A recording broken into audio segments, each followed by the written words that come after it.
चलिए अब हम लोग शुरू करते हैं शिवाजी के विजय अभियानों के बारे में। तो प्रारंभिक विजय क्या है शिवाजी का, ठीक है। तो अब शिवाजी का विजय अभियान हम लोग शुरू करते हैं। तो बीजापुर के आदिल शाही राज्य के विरुद्ध शिवाजी का सैनिक अभियान प्रारंभ हुआ। पहला सैनिक अभियान इन्होंने किसके अगेंस्ट किया? बीजापुर के आदिल शाही राज्य के खिलाफ किए। और 1646 में शिवाजी ने तोड़न का किला जीत लिया। कौन सा किला जीत लिया? तोड़न का किला इन्होंने जीत लिया। कब? 1646 में, ठीक है। और 1646 में ही इन्होंने राजगढ़ के किला पर भी अधिकार कर लिया। लेकिन कुछ पुस्तकों में शिवाजी द्वारा जीता गया पहला दुर्ग सिंहगढ़ का उल्लेख मिलता है, लेकिन ढेर सारा बुक में आपको पूछेगा, लिखा हुआ स्पष्ट कि शिवाजी का पहला विजय अभियान क्या था। तो कौन किला कहिएगा? तोड़न का किला, ठीक है। ठीक है, तोड़न का किला इन्होंने सबसे पहले कौन सा किला जीता? तोड़न का किला जीता, ठीक है।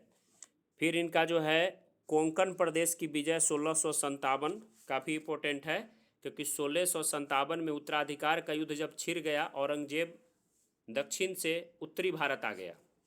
मतलब उधर था औरंगजेब, जो उत्तराधिकार का युद्ध उसमें छिड़ा तो कहाँ आ गया? औरंगजेब दक्षिण से उत्तरी भारत आ गया। इससे शिवाजी को अपने राज्य विस्तार का अवसर मिल गया। और 1657 उन्होंने कोंकण प्रदेश के कल्याण, भिवंडी और माहुल के किले को जीत लिया। अभी मैं गया था मुंबई में, तो कल्याण में ही मैं ठहरा था, ठीक है। तो कल्याण, भिवंडी और माहुल के किले को जीत लिया इन्होंने, ठीक है।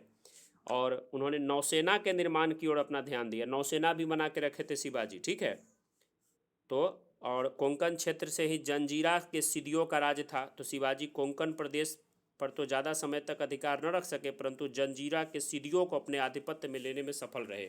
मतलब कोंकण विजय क्यों महत्वपूर्ण है? क्योंकि इस समय औरंगजेब उत्तराधिकार का युद्ध छिड़ने के कारण चला जाता है दक्षिण से, इनका लड़ाई छोड़ करके उत्तर चला जाता है।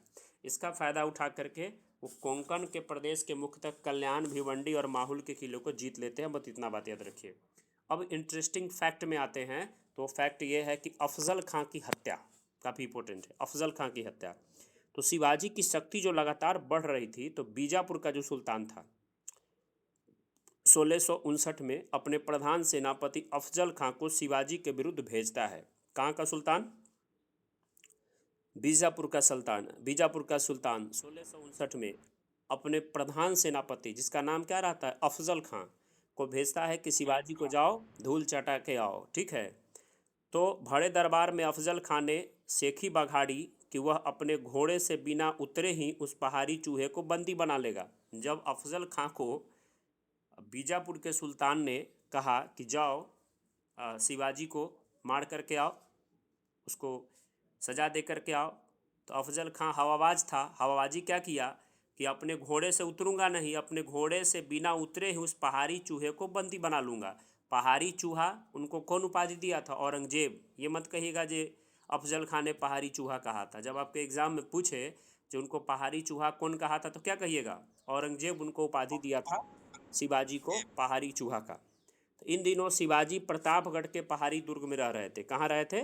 प्रतापगढ़ के पहाड़ी दुर्ग में रह रहे थे।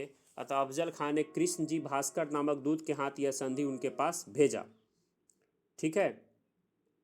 इस समय ये घटना होती है और ये बोलता है अफजल खां कि मैं तुम्हें अपनी सरकार से अधिक सम्मान और सेना को सामग्री दिलवा दूंगा। यदि तुम दरबार में उपस्थित हो जाओगे तो तुम्हारा स्वागत होगा। यदि तुम वहाँ उपस्थित नहीं होना चाहोगे तो तुम मुक्त कर दिए जाओगे। तो ये बातचीत होती है और संधि की बातचीत के फलस्वरूप शिवाजी क्या करते हैं? प्रतापगढ़ का जो दुर्ग रहता है उससे 1.6 किलोमीटर दक्षिण पार नामक ग्राम के पास दो अंगरक्षकों जीव महल और शंभू जी काबजी के साथ अफजल खां से मिलने गए और उन्होंने मोड़ो पिंगले और नेताजी पालकर के नेतृत्व में अपनी एक सेना को वहीं पास की झाड़ी में छिपा दिया था और स्वयं अपनी अंगरक्षकों के नीचे कवच धारण कर, मतलब एक हाथ में बगनख पहन लिए थे। अफजल खां को विश्वासघात करने के लिए तत्पर था कि अपने दो अंगरक्षकों के साथ आए थे, जिसमें एक मतलब तलवारबाज से सैयद खां था। और ये स्थिति होती है और अफजल खां क्या करते हैं? अफजल खां का वध कर देते हैं शिवाजी। इतना कहानी से मतलब मत रखिए। कहानी ये समझिए कि बीजापुर के सुल्तान ने, शॉर्ट में जो आपको परीक्षा में काम आ जाए, कि बीजापुर के सुल्तान ने 1659 में अपने प्रधान सेनापति किनको भेजा? अफजल खां को, शिवाजी का हत्या करने के लिए।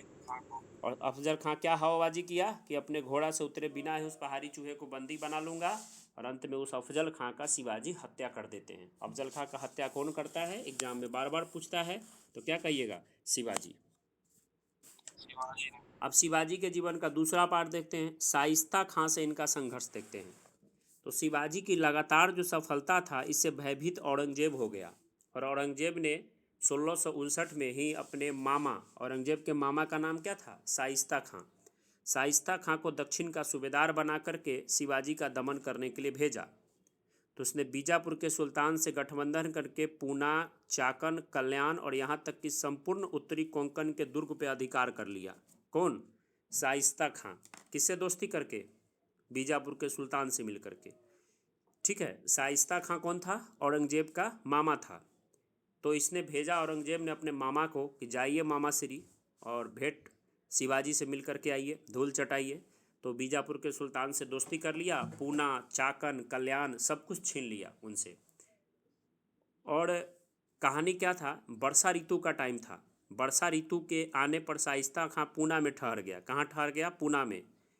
ठीक है, तो शिवाजी ने कूटनीति से काम लिया और 15 अप्रैल 1663 को रात्रि के समय वह अपने 400 सैनिकों के साथ बारातियों के रूप में निकले।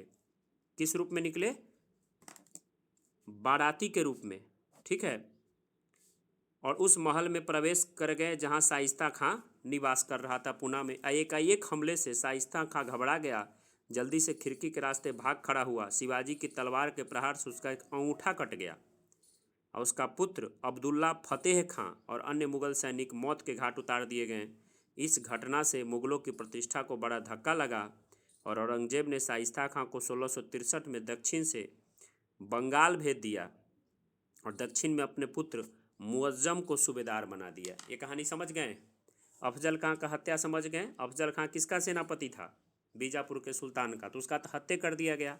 फिर औरंगजेब का मामा जो शाइस्ता खां था, उसको 1659 में दक्षिण का सूबेदार बना करके औरंगजेब ने भेजा।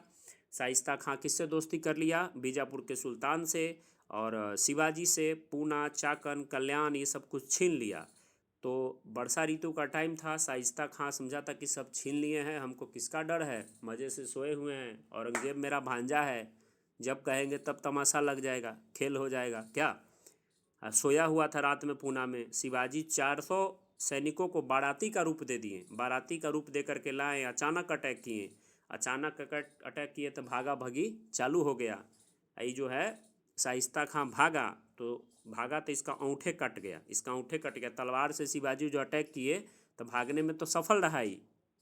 जैसे अफजल खां का हत्या हो गया था बीजापुर के सुल्तान के सेनापति, इसका हत्या नहीं हुआ, इसका अंगूठा काट लिया गया। एक बेटा जो है अब्दुल फतेह खां मारा गया और अंत में औरंगजेब कहा कि मामा अंगूठा तो कट गया, अब आप चल जाइए कहाँ पे? बंगाल चल जाइए। ठीक है, और अपने पुत्र मुअज्जम को कहा कि मैं तुम्हें इसका सूबेदार बना देता हूँ। क्लियर है कहानी? कोई दिक्कत बताइए।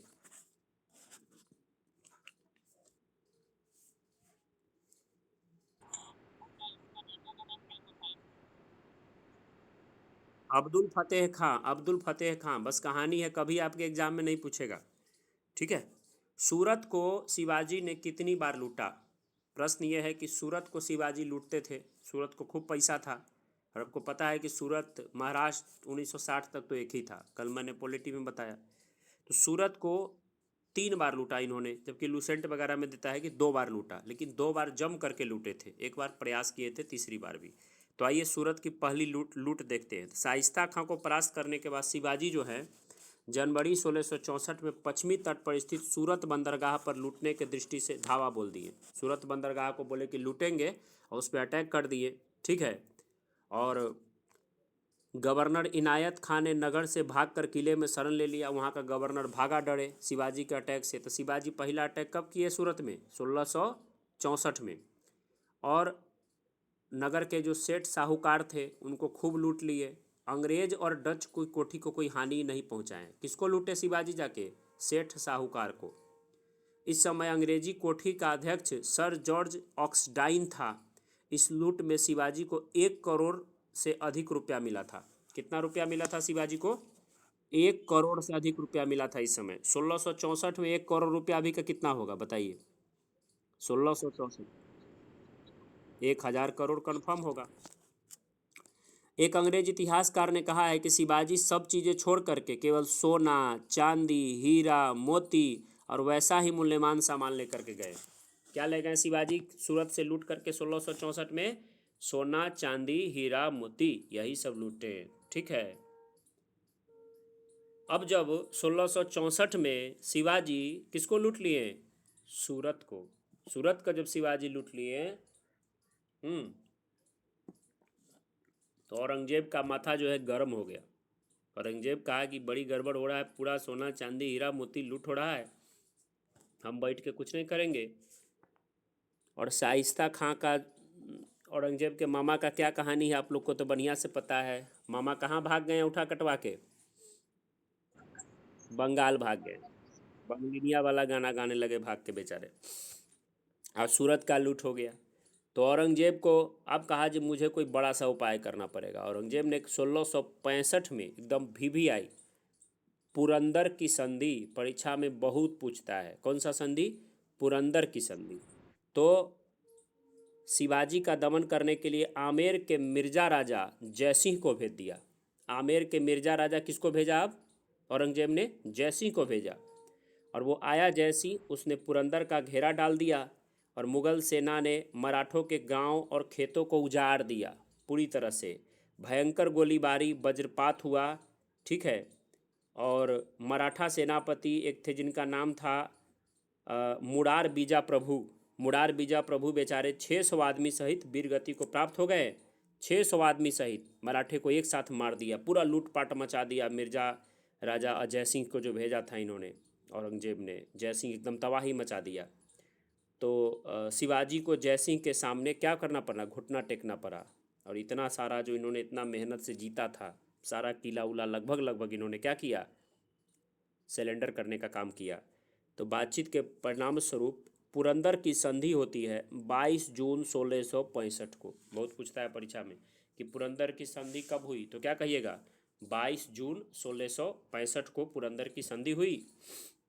इसमें बात क्या हुआ कि शिवाजी को 23 किले मुगलों को देने होंगे और 12 किले अपने अधिकार में रखेंगे। देखिए मतलब मान लीजिए कि 23 और 12 कितना हुआ? 35 किला हुआ। 35 किला शिवाजी के पास रहा होगा, तो 23 को किला, तो इसमें से कौन ले लेगा? उनका मुगल ले लेगा। कितना मेहनत से जीते होंगे। फिर शिवाजी के पुत्र संभाजी को मुगल दरबार में 5000 का मनसब दिया जाएगा। कितना का मनसब दिया जाएगा? 5000 का मनसब। और शिवाजी ने बीजापुर के सुल्तान के विरुद्ध मुगल सम्राट को सहायता देने का वचन दिया। मतलब बीजापुर के सुल्तान के विरुद्ध अगर कार्रवाई करना होगा तो शिवाजी किसका साथ देंगे? मुगल सम्राट का साथ देंगे। ठीक है। ये सब संधि हो गया। जैसी भी नहीं सोचा था कि इतना आसानी से इतना बड़ा, मतलब शिवाजी को हम हरा देंगे, उसको भी एक दीवा स्वप्न के जैसा था ये। क्योंकि शिवाजी नहीं लग रहा है कुछ लड़ाई नहीं किया, सीधे घुटना टेक दिए। आप लोग को भी लग रहा होगा क्या? शिवाजी तो चाहते थे इसको धूल चटा सकते थे, शक्ति था उनके पास में, लेकिन होता है ना कभी कभी आदमी, वही जो 1971 में देखे थे 93,000 सैनिक के साथ एक बार पाकिस्तान सिलेंडर कर गया। समझ नहीं पाया कहानी को, वही हो सकता है। तो क्या हुआ? शिवाजी ने बीजापुर के सुल्तान के विरुद्ध मुगल सम्राट को सहायता देने का वचन भी दे दिया। तो राजा जयसिंह और उनके पुत्र राम सिंह ने शिवाजी को कहा कि चलिए मुगल दरबार में आपको घुमाते हैं। मुगल दरबार में चलने का अनुरोध किया और कहा कि उनके सुरक्षा का भार हम अपने ऊपर लेते हैं। जयसिंह और उसका पुत्र क्या था? राम सिंह। जयसिंह और उसका पुत्र राम सिंह बोला कि चलिए शिवाजी, मैं आपको कहाँ घुमाता हूँ? औरंगजेब के दरबार में घुमाता हूँ। औरंगजेब ने आपको बुलाया है, ठीक है, कि चलिए घूम लीजिएगा। शिवाजी कहें जी कोई दिक्कत? कहा कोनो दिक्कत नहीं होगा, आपको एकदम सुरक्षित वहाँ से मैं घुमा के ला दूंगा। ठीक है, विश्वास कीजिए मेरे पे। समझ गए? क्लियर है पूरा कहानी? कोई दिक्कत? अब देखिए, शिवाजी जब वहाँ गए, शिवाजी जब राजा जयसिंह के अनुरोध पर शिवाजी 65 में संधि हुआ, पुरंदर का संधि, 64 में सूरत का लूट हुआ। पूरा कहानी आपके दिमाग में विजुलाइज हो रहा है? हो रहा है अच्छा से? शिवाजी 12 मई 1666 को अपने पुत्र संभाजी के साथ मुगल दरबार में पहुंच गए। कब पहुंच गए? 12 मई 1666 को अपने पुत्र संभाजी, यानी शिवाजी के पुत्र का नाम क्या है, संभाजी, संभाजी के साथ मुगल दरबार में पहुंच गए। लेकिन वहां जा कर के उनका आदर नहीं हुआ बल्कि उनका अनादर हुआ। उनको 5000 मनसब की श्रेणी में खड़ा कर दिया। मतलब वहाँ जो होता था ना, जैसे आप देखते हैं गांव में भी, मतलब छोटा मोटा कोई फंक्शन जो होता है, शादी वादी या कोई पूजा वूजा, तो जो बड़े विधायक लोग, बड़े अच्छे लोग उतरते हैं, उनको आगे बैठा देता है क्या। हम लोग जाते हैं तो कहीं साइड में खड़ा रहते हैं, है ना। अपना रिलेशन में है, मान लीजिए लड़के के जीजा जी लग रहे हैं तो तनी ज़्यादा वैल्यू रहता है क्या। तो इस तरह का जब ये गए शिवाजी, तो हम मनसब बटा था, 10,000 का मनसब, 5,000 का मनसब, 20,000 का मनसब। तो इनको तो लगा कि हम भी तो भाई बहुत बड़े परिक्रमी हैं, इनको साइड में खड़ा कर दिया लोअर श्रेणी में, ठीक है। तो शिवाजी और उनके पुत्र संभाजी को राम सिंह के निवास स्थान ऐसे खड़ा कर दिया। बड़े दरबार में शिव जयसिंह को बड़ा बुला, इन्होंने कह दिया, जयसिंह को कहा कि तुमने बुलाया था। शिवाजी को गुस्सा बर्दाश्त नहीं हुआ। जयसिंह को बोले कि तू बुलाया है, बुला के हमको बेइज्जत किया है, हैं, ये ठीक नहीं है, तुमको देख लेंगे। जब ये ऐसा बोला, तुरंत औरंगजेब कहा, जा रे ये बहुत ज़्यादा बोल रहा है, जाओ इसको गिरफ्तार करके डालो तुरंत। तो क्या किया गया, इनको क्या किया गया, इनको तुरंत गिरफ्तार कर लिया। और शिवाजी और उनके पुत्र दोनों को, जयसिंह का बेटा का नाम क्या था, राम सिंह, राम सिंह के निवास स्थान, जिसको जयपुर महल बोलते थे, नाम है जयपुर महल, है जयपुर में नहीं है, आगरा में है। कहाँ है जयपुर महल, आगरा में है। उसमें बंदी बना करके इनको डाल दिया। अब औरंगजेब उपाय लगाया कि शिवाजी को किसी भी बहाने क्या करेंगे, मार देंगे। शिवाजी अपने बड़ी बुद्धि वाले थे। शिवाजी ने कैद से मुक्ति पाने के लिए बीमारी का बहाना बनाया। बोले कि हम बीमार हैं। एकदम शिवाजी क्या किए, बीमार लेखा रहने लगे, आँख में आंसू, ठीक है, चुपचाप बैठे रहे। तो कहा जी बीमारी का इलाज क्या होगा। तो कहा जी स्वस्थ होने के लिए प्रतिदिन हमको पंडित जी बोले हैं कि टोकरा में मिठाई भरवा के लाना होगा, अपने हाथ से छू कर गरीबों में बंटवाना होगा। समझ रहे हैं, शिवाजी कोई भिखमंगा थोड़ी थे, उधर के राजा थे ना जी। हैं, 23 गो किला दे दिए, तो यो 12 किला के मालिक थे। तो कहें कि हमको जब बीमारी हुआ है, उसमें एक गो उपाय है कि एक टोकरी मिठाई रोज़ लाएंगे, अपना हाथ से छू के गरीब सब में बांट देंगे, बीमारी ठीक हो जाएगा। ठीक है, बांटा जाए। तो प्रारंभ में तो पहरेदार लोग, अब लगातार मिठाई रोज़ रोज़ आ रहा है, तो बॉडीगार्ड को रोज़ मिठाई का सुगंध देखते देखते उसको पता है मिठाई है क्या, रोज़ चेक करे, रोज़ मिठाई जा रहा है। तो पहरेदार सब जांचता था बड़ा ईमानदारी से, ठीक है। लेकिन जब लगा कि पहरेदार सब भी जांचने में इंटरेस्ट अब नहीं ले रहा, सोच रहा रोज़ मिठाई जा रहा है, तो क्या जांचेंगे। गार्ड का जॉब कोई करता है गेट पे, और रोज़ अगर कोई सामाने जा रहा है एक के प्रकार को, तो जांचना भी छोड़ देता है, उसको लगता है कि ठीक है होगा। तो इसी का फ़ायदा, जब वो जांचने में वो लोग थोड़ा सा ध्यान अपना भटक गया, नहीं जांच रहा था बढ़िया से, तो इसी का फ़ायदा उठाया गया। और एक व्यक्ति थे, इनका नाम था हीरो जी। क्या नाम था, हीरो जी फरजंद। क्या नाम था, हीरो जी फरजंद। बोलिए क्या नाम था, हीरो जी फरजंद। हीरो जी फरजंद जो शिवाजी के हमशक्ल सौतेला भाई थे। शिवाजी के सौतेला भाई का नाम क्या था, हीरो जी फरजंद। शिवाजी ने क्या किया, अपने बिस्तर पर लिटा करके 18 अगस्त को, मतलब हीरो जी फरजंद को क्या किए, अपने बिस्तर पे लिटा दिए। जैसे लेटल रहते थे शिवाजी बीमारी का बहाना करके, उस पर किसको लिटा दिए, अपने भाई को, जिसका नाम क्या था, हीरो जी फरजंद। हीरो जी फरजंद, हीरो जी फरजंद को लिटा दिए। और 18 अगस्त को अपने पुत्र संभाजी के साथ 2 गो टोकरी में बैठ करके कैद से बाहर निकल गए, वही मिठाई के टोकरी में बैठ करके। समझ गए। अब शिवाजी जी जब वहाँ से निकल गए, ठीक है, आगरा में है, आगरा में निकलेंगे तो आगरा कहाँ है बताइए, कहाँ है आगरा, यूपी में है ना।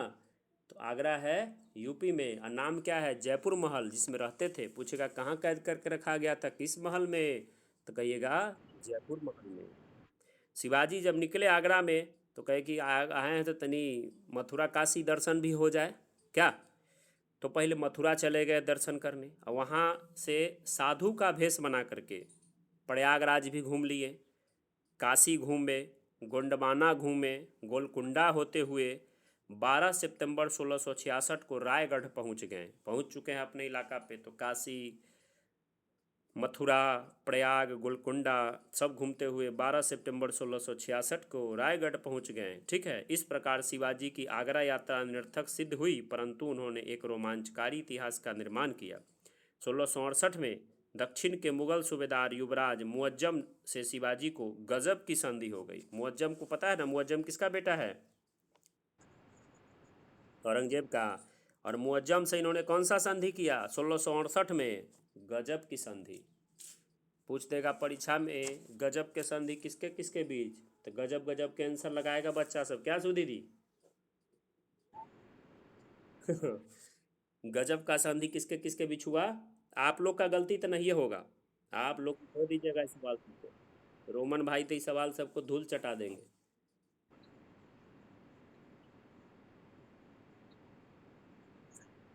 अरे फंसा के निकल गए। शिवाजी का जिंदा बचना जरूरी था कि उनके भाई का? हैं? आज मान लिए कि देश के प्रधानमंत्री मोदी जी हो, उनके सवाल पे आ जाए, उनके जान पे आ जाए, तो उनको बचाना जरूरी है? तब सब कहानी है, ये सब ध्यान मत दीजिए। इतिहास बहुत कुछ कहता है। देखिए तो गजब की संधि हुई किसके बीच 1668 में? मुअज्जम और शिवाजी के बीच में। ठीक है। संधि के प्रस्ताव को मान करके औरंगजेब ने शिवाजी को राजा का उपाधि दे दिया। संधि हो गया तो क्या कहा? देखिए तो शिवाजी को औरंगजेब राजा भी कहता है और पहाड़ी चूहा भी कहता है। ध्यान दीजिएगा, औरंगजेब जो है शिवाजी को कहता है, राजा भी कहता है और पहाड़ी चूहा भी कहता है। तो गजब के संधि 1668 के बाद राजा को उपाधि दे दिया। संधि के प्रस्ताव को मान करके औरंगजेब ने शिवाजी को राजा का उपाधि दिया। बीजापुर और गोलकुंडा का चौथ वसूलने का अधिकार दे दिया और संभाजी को बड़ार में एक मनसब और जागीर दे दिया। कहानी यहाँ पर रुकती नहीं है, कहानी अभी बाकी है। ठीक है। मुगलों से फिर संघर्ष हुआ। शिवाजी और मुगलों के बीच हुई संधि अधिक समय तक नहीं रही और 1670 में फिर जो है उन्होंने 1670 में उन्होंने कोंकण के मुगल फौजदार के कई दुर्ग छीन लिए। 1670 में शिवाजी क्या किए? कोंकण कोंकण में जो मुगल सूबेदार थे उनके कई सारे दुर्ग छीन लेने का इन्होंने काम किया। और धीरे धीरे शिवाजी फिर अपना वही कहानी शुरू किए। पुरंदर, सिंहगढ़ सभी दुर्ग को अपने अधिकार में कर लिए। सारे दुर्ग जो इन्होंने जो गवाया था, कब गवाया था, किस संधि में? गजब की संधि में नहीं, पुरंदर की संधि में। पुरंदर की संधि हुई थी 1665 में। 1665 में जो गवाए थे, विद इन 5 ईयर सबको अपने पास वापस ले लिए। 5 साल में सब लगभग लगभग वापस ले लिए। ठीक है। अब फिर शिवाजी कहे कि वापस लिए हैं, तनी पैसा कौड़ी कम गया है। तो एक बार फिर सूरत पर चढ़ गया 1670 में। एक बार सूरत को कब लूटे थे? सूरत को कब लूटे थे एक बार? हाँ, 1664 में लूटे थे सूरज को नहीं, सूरत को। और दोबारा 1670 में कहे कि एक बार फिर सूरत के लुटाई हो जाए, लेकिन पैसा कौड़ी के उपाय हो जाए अच्छा से, खर्चा बच्चा। तो दूसरी बार सूरत को शिवाजी 1670 में लूट लिए। इस बार उनको 66 लाख रुपया का माल लूट के ले आए हैं, 66 लाख का। और सूरत से लौटते हुए मार्ग में शिवाजी ने मुगल सेना को, जो दाऊद खां और इखलाक खां के नेतृत्व में थी, बुरी तरह पराजित किया। और इस युद्ध का स्थल कंचन मंचन का दर्रा था। ये युद्ध कहाँ पे हुआ था, किस दर्रा के पास में? कंचन मंचन। कंचन मंचन का दर्रा था। और इस युद्ध को वानी डिंडोरी का युद्ध कहते हैं। कौन सा युद्ध कहते हैं 70 वाले युद्ध को? वानी वानी डिंडोरी का युद्ध। वानी डिंडोरी का युद्ध। ये क्लास पूरा जो है ना, आज मैं खुद इसको रिकॉर्ड कर रहा हूँ, आप लोगों को बता देता हूँ। तो आप लोग जो ज़रूरी चीज़ होगा वही पूछिएगा। इसको यूट्यूब पर डालूंगा मैं। ठीक है, तो आप लोग इसको दोबारा भी सुन सकते हैं, स्पीड करके सुन लीजिएगा। आपको दोबारा मेरे से ये सब पढ़ना नहीं पड़ेगा बार बार। वानी डिंडोरी का युद्ध आज से डलाएगा क्लास। ठीक है। वानी डिंडोरी का युद्ध इसको कहा गया। कंचन मंचन का दर्रा में युद्ध हुआ 1670 में। वानी डिंडोरी का युद्ध हुआ। और 1672 में सूरत पर शिवाजी तीसरी बार छापा मारते हैं। तीसरा बार कब मारते हैं? 1672 पर। लेकिन लुसेंट में दिया है क्या, केवल 2 बार। लेकिन ये यहाँ 1664 हो गया, 1670 हो गया। एक बार में 1 करोड़, 70 में 66 लाख। और 72 में भी सूरत में तीसरी बार अटैक करते हैं और अपार धन लेकर के आते हैं। ठीक है। बीजापुर तथा गोलकुंडा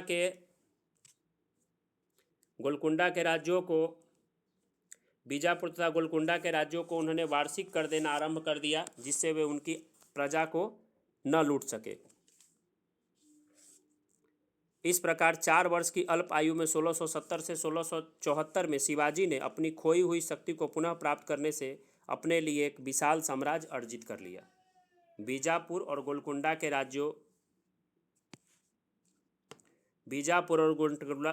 के राज्यों ने उन्हें वार्षिक कर देना आरंभ कर दिया, जिससे वे उनकी प्रजा को न लूट सके। इस प्रकार 4 वर्ष की अल्प अवधि 1670 से 74 में शिवाजी ने अपनी खोई हुई शक्ति को फिर से वापस कर लिया, 74 होते होते। ठीक है, तो आपने शिवाजी का ये पूरा एक कहानी समझा। एक पार्ट ये रहा पूरा का पूरा। ठीक है, अब हम लोग जानेंगे शिवाजी का राज्याभिषेक होता है, वहाँ से आगे समझने की कोशिश करेंगे। ठीक है।